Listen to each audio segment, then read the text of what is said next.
Hello viewers, I'm your host Lipakshi Khurana with another episode of South Asia Focus. Let's begin the show. In the midst of another industrial revolution, India shines as a model of environmental awareness. India is committed to sustainability, focusing on its shift towards eco-friendly transportation.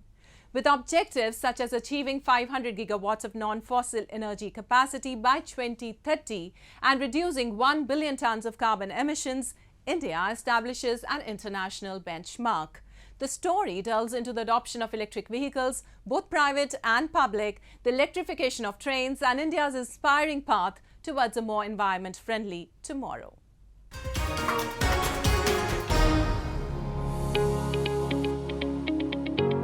India is making significant progress in safeguarding the health of the earth. Despite being on the verge of becoming a frontrunner in the ongoing industrial revolution, India has been cooperative and compliant to global goals and rules.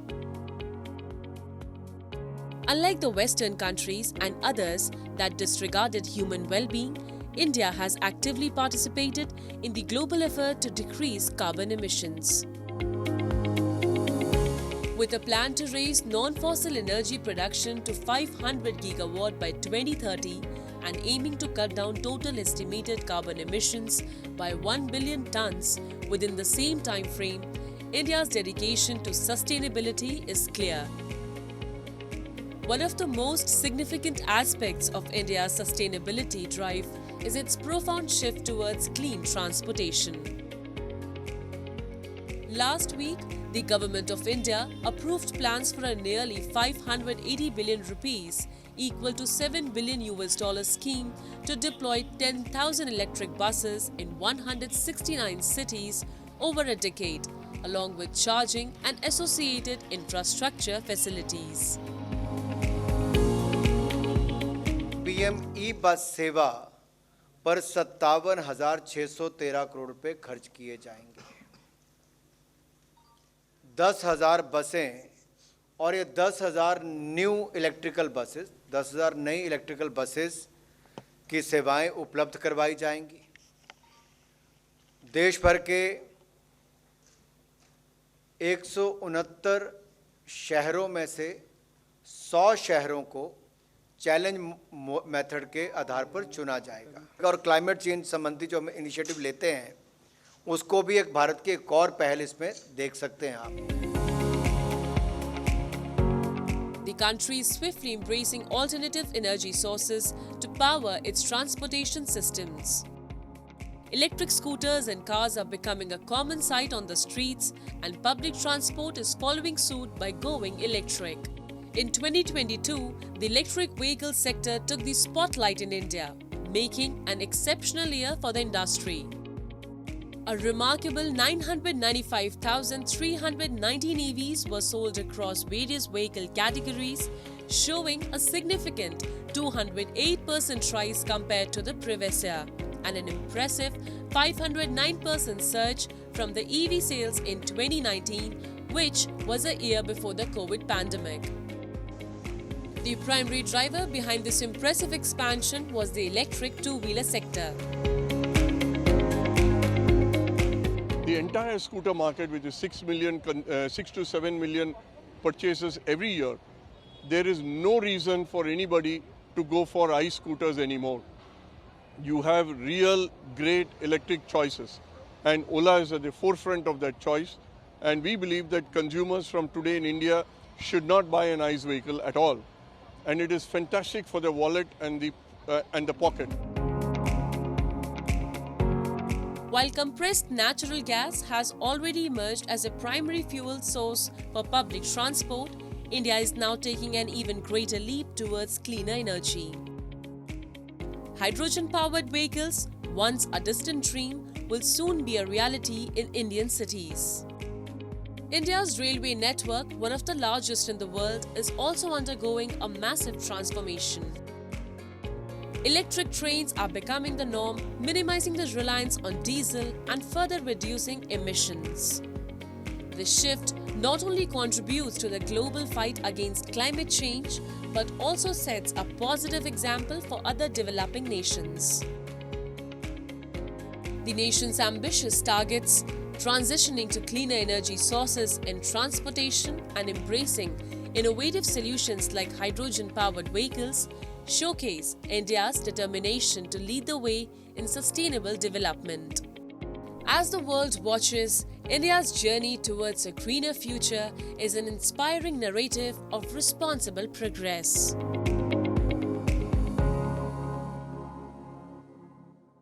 Moving on, minorities cried as Pakistan burnt in the name of blasphemy last week.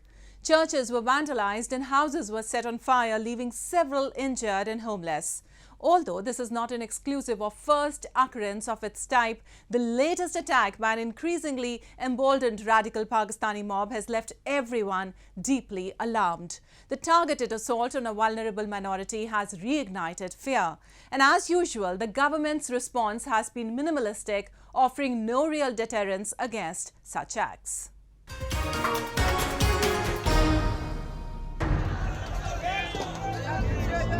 Massive protests erupted across Pakistan in the aftermath of a horrifying crime when a frenzied Pakistani mob in Jaranwala district unleashed violence and vandalism against a defenseless Christian community.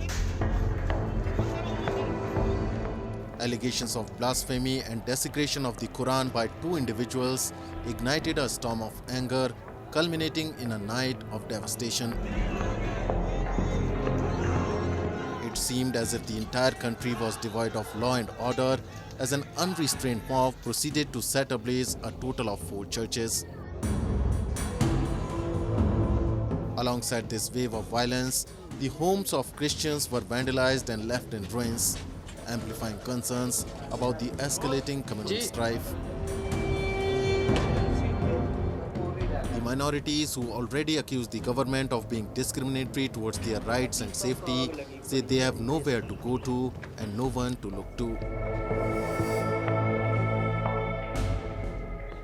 ਜਦੋਂ ਵੇਖਿਆ ਮੇਰਾ ਦਿਲ ਜਿਹੜਾ ਨਾ ਦੇਦਾ ਜਦੋਂ ਮੈਂ ਡਿੱਗਣ ਲੱਗਾ ਵਾਂ ਮੈਂ ਉਦੋਂ ਬਾਹਰ ਨਿਕਲ ਗਿਆ ਵੇਖ ਕੇ ਤੁਹਾਡਾ ਕੀ ਕਸੂਰ ਸੀ ਉਹਨਾਂ ਨੂੰ ਪੁੱਛਣਾ ਸੀ ਨਾ ਸਾਡਾ ਤਾਂ ਕਸੂਰ ਕੋਈ ਨਿਗਾ ਹੈਗਾ ਲੇਕਿਨ ਹੁਣ ਸਾਡੇ ਨਾਲ ਜੋ ਕੀਤਾ ਜਾਂ ਹੋਇਆ ਇਹ ਤਾਂ ਜਾਇਜ਼ਤੀ ਹੋਈ ਸਾਡੇ ਨਾਲ Law enforcement agencies, which many accused were not swift enough, said they had arrested most of those who were engaged in these attacks. The blasphemy accusations, though not new to the region, have once again exposed the fragility of Pakistan's social fabric. The mere insinuation of blasphemy has the capacity to transform simmering tensions into full-blown conflicts, as evidenced by the tragic events of the past. Critics often point out that Pakistan's response to Islamic radicals targeting minorities repeatedly has been lacking in assertiveness. These radicals seem to deliberately target minorities to maintain their relevance in ongoing discussions. Even after this tragedy of momentous magnitude, no change in the attitudes has been witnessed. हमारे ताल्लुकात अच्छे थे मगर उन्होंने जो उनसे बेहरमती की है ना ये नहीं करनी चाहिए इस वजह से हमारे मामला बहुत ज़्यादा बिगड़ गए हैं और रेंजर आई हुई है पुलिस आई हुई है उनकी वजह से बहुत हंगामे हुए हैं और इधर लड़ाई झगड़े इधर आग लगाई हुई है बहुत ताल्लुकात ख़राब हो गए अब One recalls the gruesome fate of a Sri Lankan man whose alleged blasphemy in the recent past led to his brutal murder and the desecration of his remains by an enraged mob. Whether it is the case of Asia Bibi or repeated vandalism of Hindu temples or churches, the minorities in Pakistan never feel safe. Pakistan's legal framework too hasn't been effective enough in creating any form of deterrence. The nation's historical context, including the colonial era blasphemy laws, has contributed to a polarized environment. The subsequent evolution of these laws, coupled with the rising influence of radical sentiments, has resulted in a powder keg scenario. The international community's symbolic statements haven't done enough either. Violence or the threat of violence is never an acceptable form of expression, and we urge Pakistani authorities to conduct a full investigation into these allegations and call for calm for all of those involved. And while authorities grapple with the immediate aftermath, questions loom about the broader implications for Pakistan's future. The recurring pattern of communal violence and the ominous potency of blasphemy allegations raise concerns about the nation's stability and the challenges it faces in navigating this terrain that has been self-created.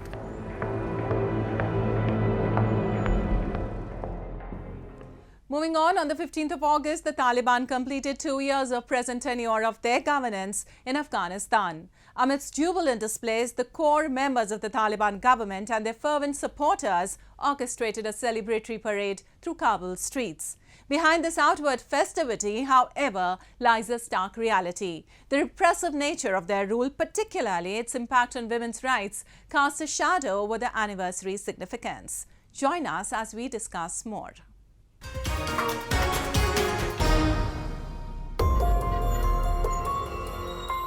As the Taliban celebrated their 2-year rule anniversary, the streets of Kabul were awash with their supporters, carrying flags and marching in a grand parade.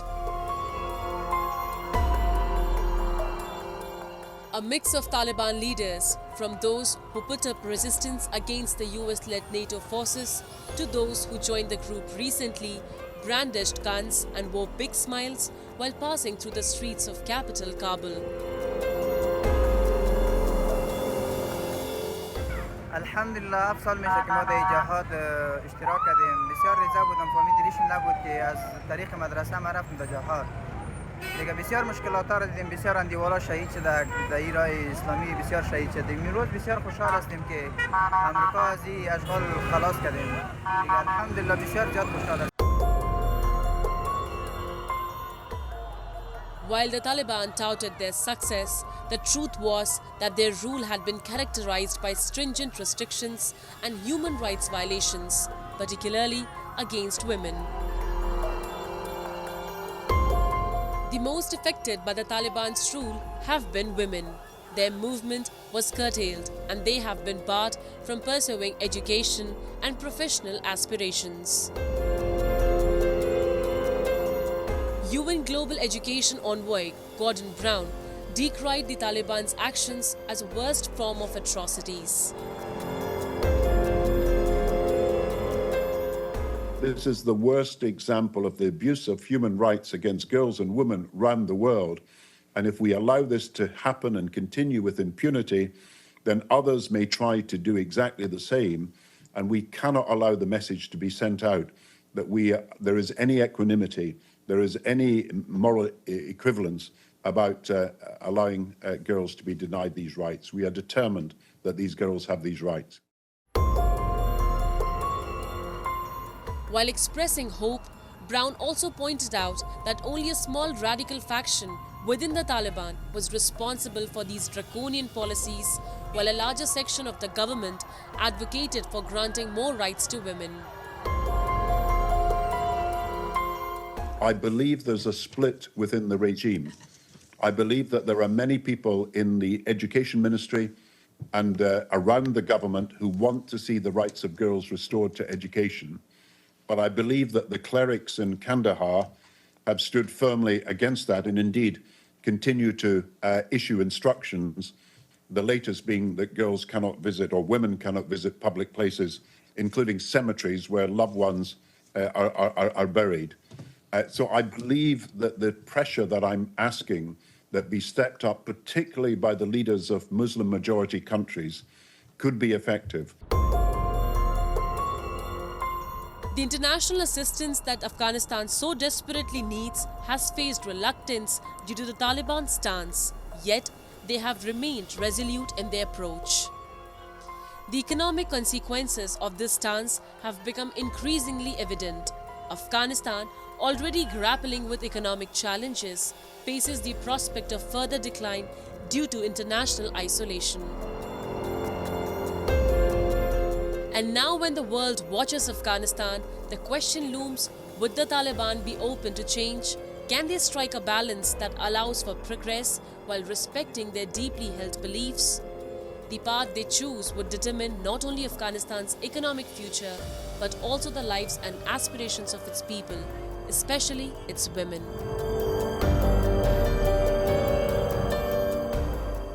And time now for Asia This Week, the stories from across the continent.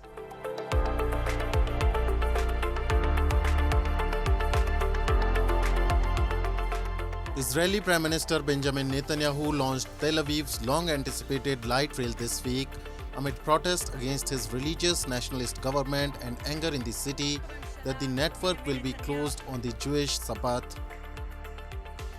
Police held back anti-government demonstrators as Netanyahu took the maiden ride on the Red Line, but the sounds of protesters blowing horns and chanting were heard loudly as he stepped out of a carriage to cut a ribbon during the inauguration ceremony.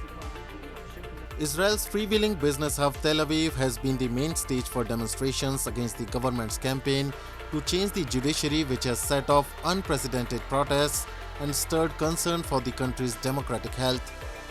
Tel Aviv's veteran mayor Ron Huldai boycotted the event even though he has waited for 23 years for a light rail to slice through the congested metropolis, which including Tel Aviv's neighboring towns is home to more than 1.2 million.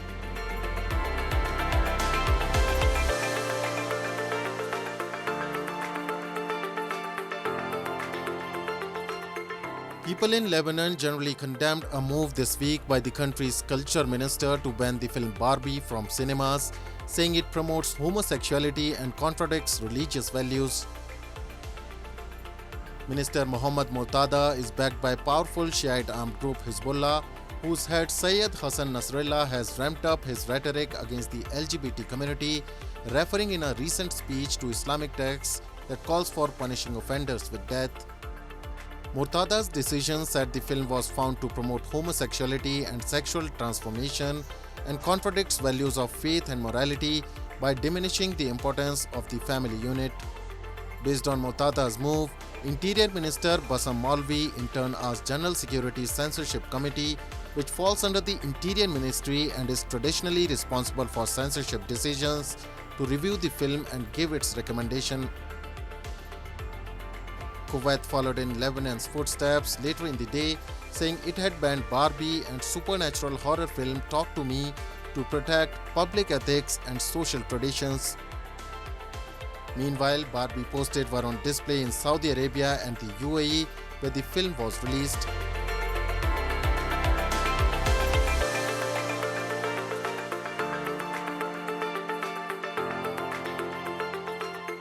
Embattled developer China Evergrande Group this week filed for bankruptcy protection in a US court as part of one of the world's biggest debt restructuring exercises, as anxiety grows over China's worsening property crisis and a weakening economy.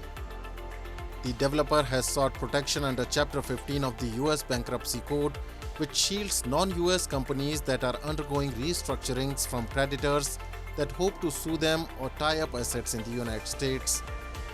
The filing is procedural in nature, but the world's most indebted property developer with more than 300 billion USD in liabilities has to do it as a part of restructuring process under the US law. Once China's top-selling developer, Evergrande has become the poster child of the country's unprecedented debt crisis in the property sector, which accounts for roughly a quarter of the economy after facing a liquidity crunch in mid-2021.